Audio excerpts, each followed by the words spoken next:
क्या होगा अगर कोई आपके बारे में कोई झूठी बात कह देता है या झूठी अफवाह फैला देता है जिसके कारण समाज में आपकी रेपुटेशन की हानि हो जाती है। तो ऐसे सिचुएशन में आपके पास क्या रेमेडी होगी, लॉ में किस तरह की रेमेडी आपको दी गई है, हम आज जानेंगे। सिविल लॉ में, लॉ ऑफ टॉर्ट में इस रेमेडी को हम किस तरह से ले पाएंगे। तो आज का टॉपिक जो है that is defamation. I welcome you all. My name is Advocate Abhishek Chaube, and today we are targeting this particular concept of defamation, one of the most important concepts enshrined in law of tort with the name of defamation. आज हम इसकी और अग्रसर हो रहे हैं। किताबें सारी बंद कर दीजिए, पेन अपने हाथ में ले लो और नोटबुक में नोट डाउन करते जाइए आप। What are the essential ingredients? What are the essential keywords and the definition of this particular topic, defamation? Now let us start. First of all, it says that defamation is the publication of a false statement. सबसे पहले तो you should underline this word, publication of a false statement. इसमें दो ingredients cover हो रहे हैं. First is false statement and second is publication. आगे ये कहता है that harms the reputation in the mind of right thinking members of society without any lawful justification. Now let us understand this.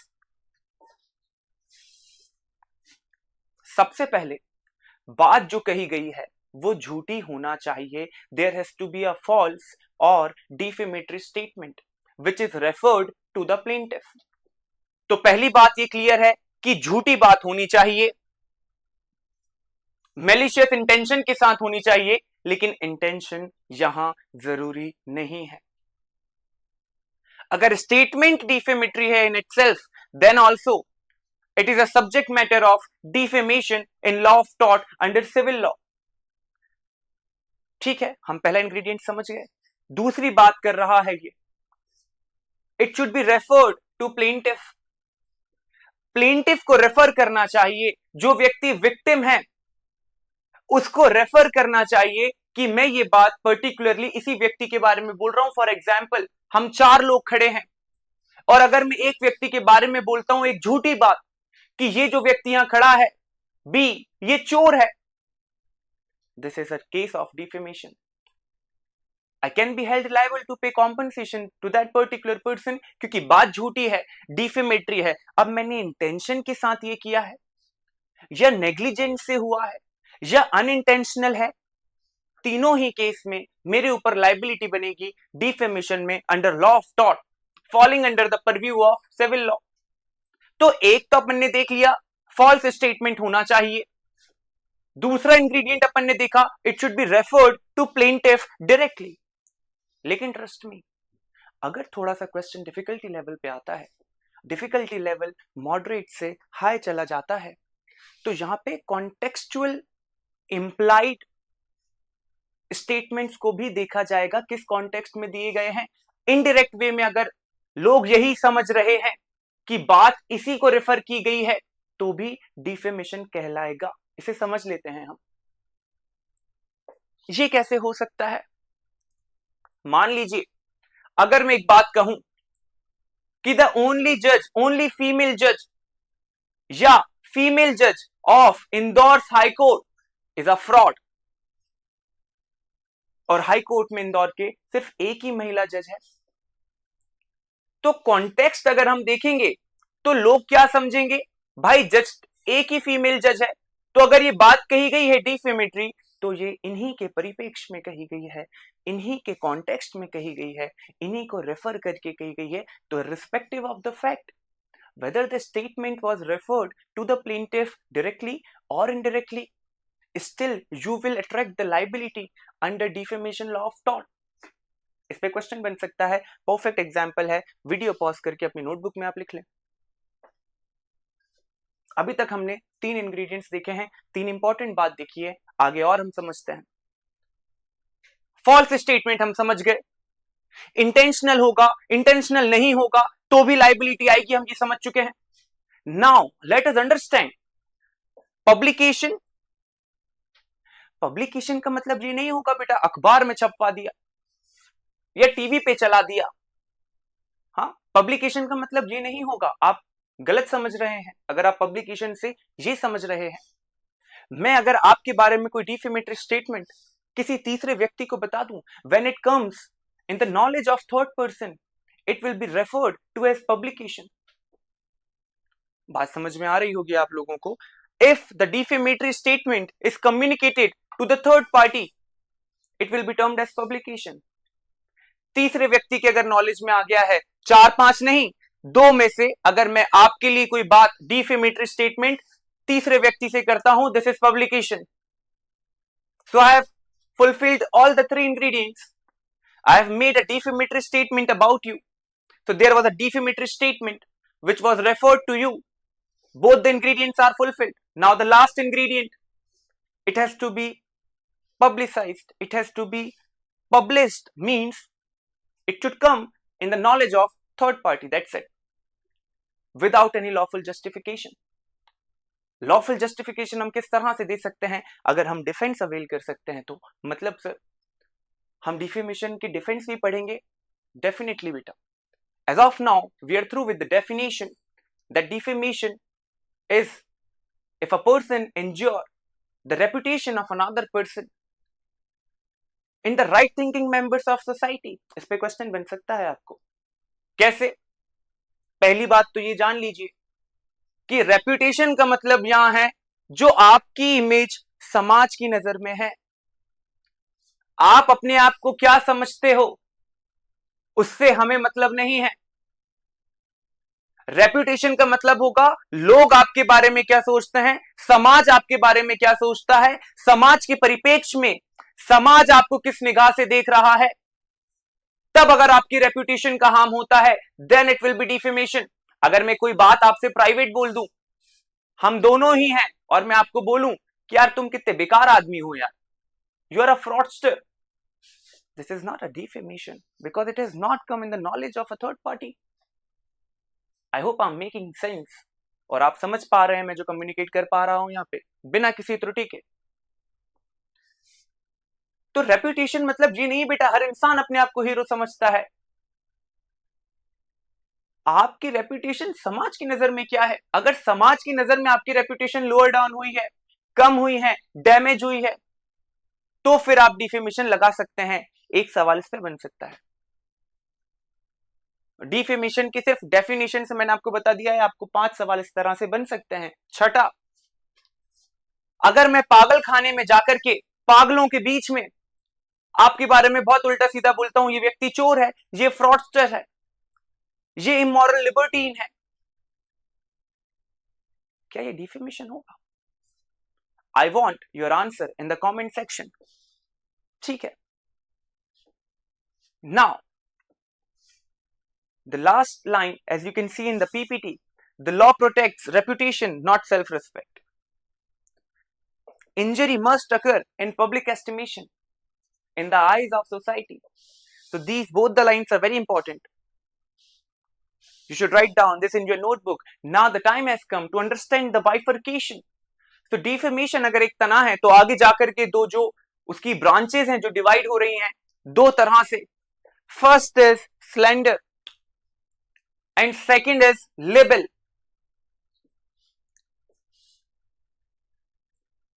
अगर कोई temporary form में, ephemeral form में या transient nature में फॉर अ टेम्पररी पीरियड जो कि last करेगा वो स्लेंडर कहलाएगा। मतलब मैंने कुछ बोल दिया, अभी तक जितने भी हमने एग्जाम्पल देखे these are examples of slender.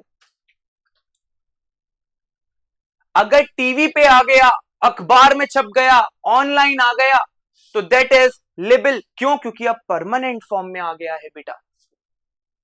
This is permanent in nature. Slender on the other hand is in transient, is of a transient nature.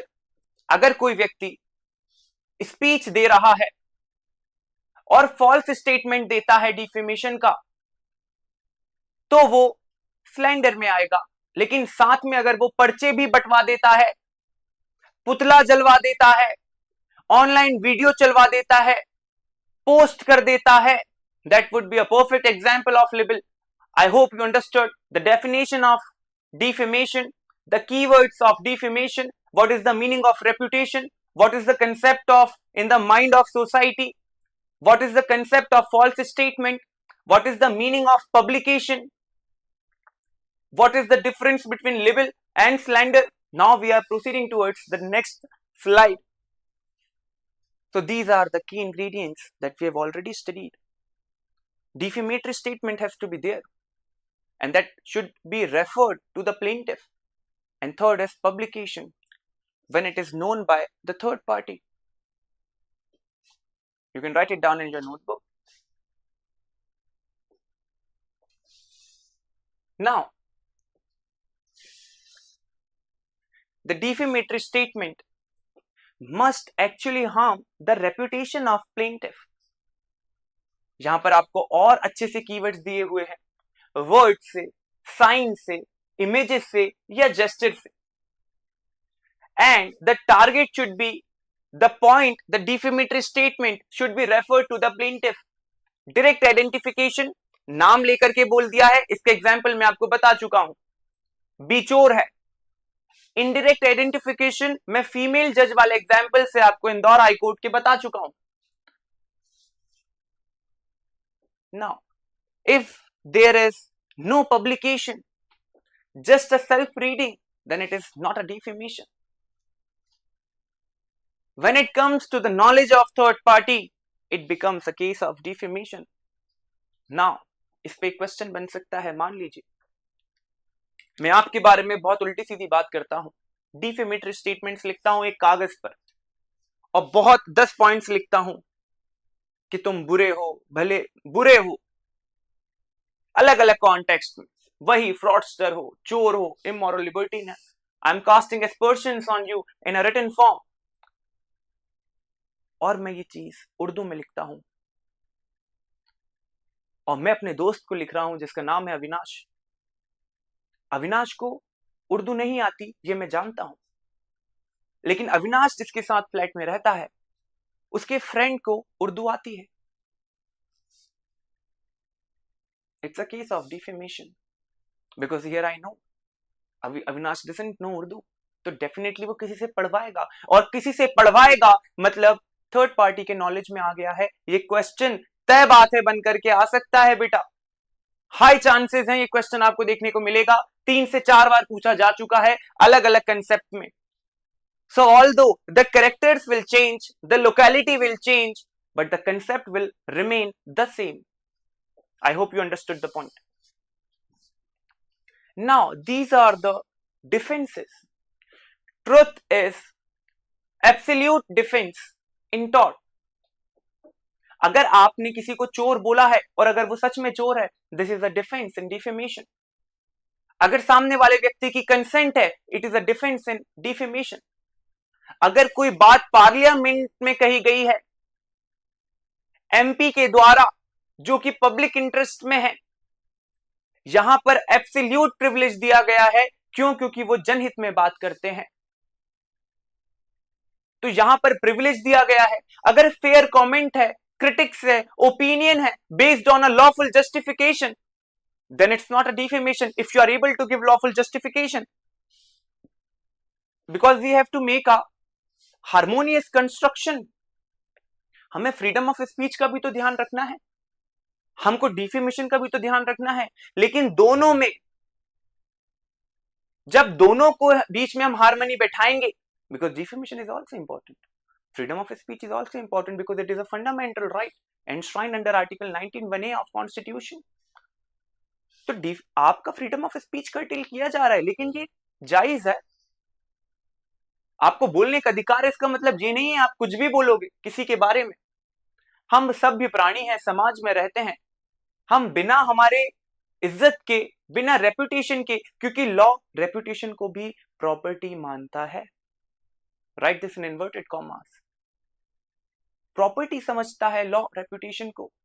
अगर आपकी रेपुटेशन हार्म हो रही है तो फिर वो समाज में आप वैसे कैसे रह पाएंगे सम्मान के साथ? लॉ ये बात समझता है. तो ये कहता है लॉ कि तुम्हें बोलने का अधिकार है, पर तुम इतना मत बोलो कि तुम दूसरे व्यक्ति को डिफेम कर दो।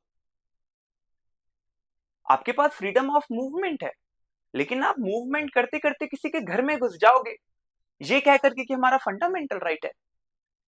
It's stupidity. हाँ, दैट इज वाई लॉ बनाने के लिए कोई एनलाइटनमेंट की जरूरत नहीं है। लॉ बनाने के लिए इंतजार करने की जरूरत नहीं है कि भविष्यवाणी होगी, आकाशवाणी होगी, ऊपर से बताया जाएगा कायदा कानून, तब लिखा जाएगा, कोडिफाई किया जाएगा। नहीं, लॉ कॉमन सेंस पे आधारित है। Law behavioural patterns of society क्या चल रहे हैं उस पर आधारित है। प्रिवेलिंग स्टैंडर्ड्स क्या हैं जस्टिस के, बिहेवियर के इन अ सोसाइटी, इस पर आधारित है। Because law is a dynamic concept. Maneka Gandhi versus union of India में जस्टिस पीएन भगवती ने यह कहा हुआ है already, law is a dynamic concept, it keeps evolving, you can not put law in constraints. अरे संविधान अगर इतना परफेक्ट होता तो संशोधन नहीं होते सर। 100 से ज्यादा अमेंडमेंट हो चुके हैं आज तक। इसका मतलब यह है कि संविधान परफेक्ट नहीं था at the time of Inception. तो अकॉर्डिंगली बेटा हमको चेंजेस लाने पड़ते हैं। जिस प्रथा को रिलीजन से जोड़ा जाता था काफी साल तक एज अ कस्टम, सती प्रथा की बात कर रहा हूं मैं, लेकिन जब लॉर्ड विलियम बेंटिक ने देखा, ईश्वर चंद्र विद्यासागर ने देखा, एबॉलिशन रेगुलेशन एक्ट लाकर के उसको एबॉलिश किया गया। क्यों? क्योंकि that was an insane practice which shook the conscience of members of society and which ultimately amplified the resentment of large swathe of individuals across our nation. So it's a crying shame for us even today.